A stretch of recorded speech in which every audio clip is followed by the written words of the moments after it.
বন্ধুরা, আজকে আমি এক পদ পিঠা বানাবো। আপনারা সবাই দেখুন। এই পিঠার নাম চন্দন কাঠ পিঠা।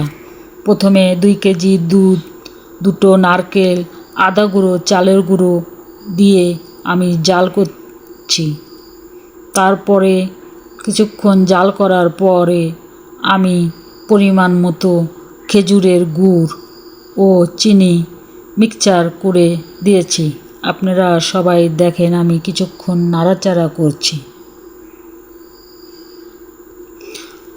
তারপরে মোটামুটি 1 ঘন্টার মতো নাড়াচাড়া করার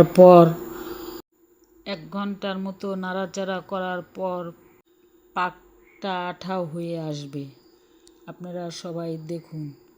তারপর থালে পরিমাণ মতো ঘি মাখিয়ে তারপরে আমি পিঠাগুলো থালেতে বিছিয়ে তারপর হাতের আঙ্গুল দিয়ে পিঠাগুলোকে বিছিয়ে নিলাম। দেখুন পিঠাগুলো বেশ চারদিকে সমান হয়েছে। তারপর আমি 10 মিনিট রেস্টে রাখলাম। আমি এখন পিঠাগুলো সুন্দর করে কেটে নিব।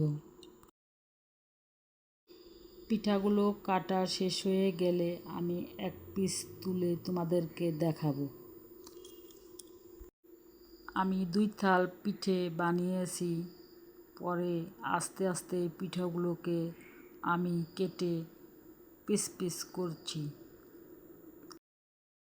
আপনারা পরিমাণ মতো জিনিস দিয়ে আপনারা পিঠাগুলো বানিয়ে নেবেন। আমি আমার মতো করে পিঠাগুলো বানিয়েছি। কেমন হয়েছে বন্ধুরা কমেন্টে জানাবেন। দেখুন বন্ধুরা, পিঠাগুলো কত সুন্দর হয়েছে, খেতেও অনেক সুস্বাদু।